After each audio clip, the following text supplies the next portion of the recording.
कलयुग के अंत में ऐसे हो जाएंगे स्त्री के अंग, बदल जाएगी पूरी काया और चरित्र। मित्रों, वैसे तो आपने कलयुग के अंत की कई कहानियां सुनी होंगी, इस पर कई वैज्ञानिक थियोरी भी दी जाती है, लेकिन हमारे सनातन धर्म में साफ साफ संकेत दिया गया है कि जब कलयुग का अंत नजदीक होगा तो इस संसार में कैसे बदलाव होंगे। तब स्त्री से लेकर पुरुष के व्यवहार और शरीर के अंगों की बनावट के बदलाव आज के समय की तुलना में बड़ी तेजी से होंगे। पुराणों में वर्णित है, जो व्यक्ति या समाज वेद विरुद्ध आचरण कर भारत की धार्मिक और सांस्कृतिक एकता को खंडित करेगा, उसका भविष्य में समूल नाश हो जाएगा। पुराणों के अनुसार जैसे जैसे कलयुग आगे बढ़ेगा, वैसे वैसे भारत की गद्दी पर वेद विरोधी लोगों का शासन होने लगेगा। ये सभी जनता से सफेद झूठ बोलेंगे और सब के सब धर्म के विरोधी होंगे। भविष्य पुराण के एक प्रसंग में ब्रह्मा जी कहते हैं, हे नारद,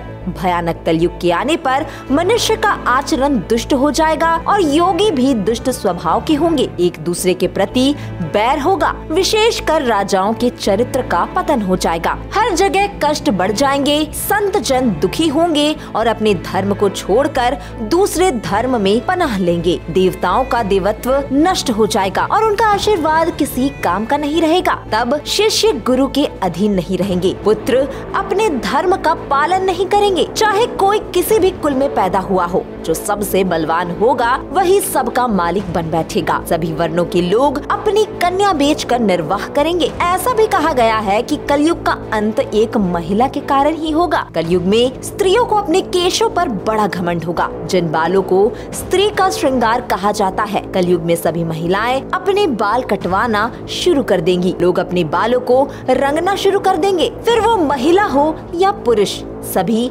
अपने प्राकृतिक रंग को नकली रंग रंगना शुरू करेंगे। कलयुग में कोई भी बाल काले और लंबे नहीं दिखाई देंगे। मित्रों, पुराणों में संकेत मिलता है कि जिस दिन कोई बेटा अपने पिता के ऊपर हाथ उठा देगा, तभी से समझ लेना कि कलयुग अपने चरम सीमा पर है। हर घर में कलह और कलेश चरम पर होगा। कोई आपस में मिलकर नहीं रहेगा। लोग अपने ही घर में अपनों की हत्या करेंगे। कलयुग में कोई भी एक दूसरे से सच नहीं बोलेगा, न पति पत्नी से, न बच्चे अपने माता पिता से। हर तरफ सिर्फ झूठ का ही बोलबाला रहेगा और सच की आंखों पर पट्टी बंध जाएगी। लड़कियां भी असुरक्षित रहेंगी। उनका अपने घर में अपने परिजनों द्वारा शोषण किया जाएगा। अपने ही घर के लोग उनके साथ व्यभिचार करेंगे और बाप बेटी, भाई बहन जैसे रिश्तों में मलिनता आ जाएगी। वेद व्यास के अनुसार कलयुग का अंत होते होते विवाह को धर्म नहीं माना जाएगा। शादी सिर्फ एक समझौता बनकर रह जाएगी। ना तो पति पत्नी का सम्मान करेगी और ना पति पत्नी का। विवाह जैसे पवित्र बंधन भी अपवित्र हो जाएंगे। किसी शादीशुदा जोड़े का जीवन ठीक से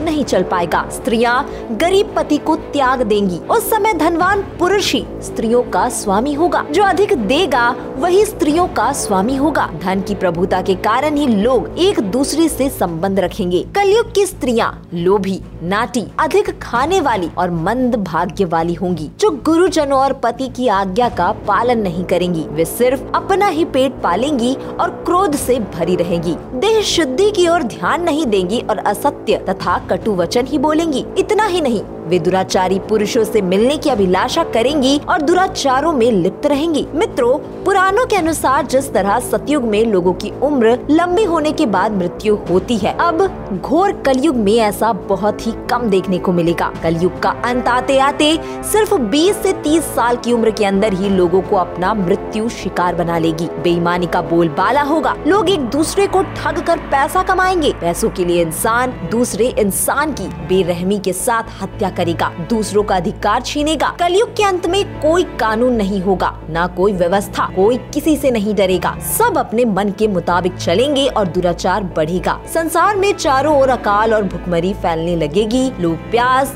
भूख से मरने लगेंगे और जब ऐसा होगा तब कलयुग अपनी चरम सीमा तक पहुंच जाएगा। पुराणों में कहा गया है कि जब 7 साल की लड़की बच्चे को जन्म देगी तो समझ जाना कि अब घोर कलयुग आ गया है। इसके कुछ समय बाद ही इस युग का अंत हो जाएगा। इस दौरान भगवान विष्णु अपने 10वें अवतार कल्कि रूप में जन्म लेंगे और सभी चिरंजीवी इनके साथ होंगे। वे इस युग के सबसे बड़े राक्षस कली का वध करेंगे।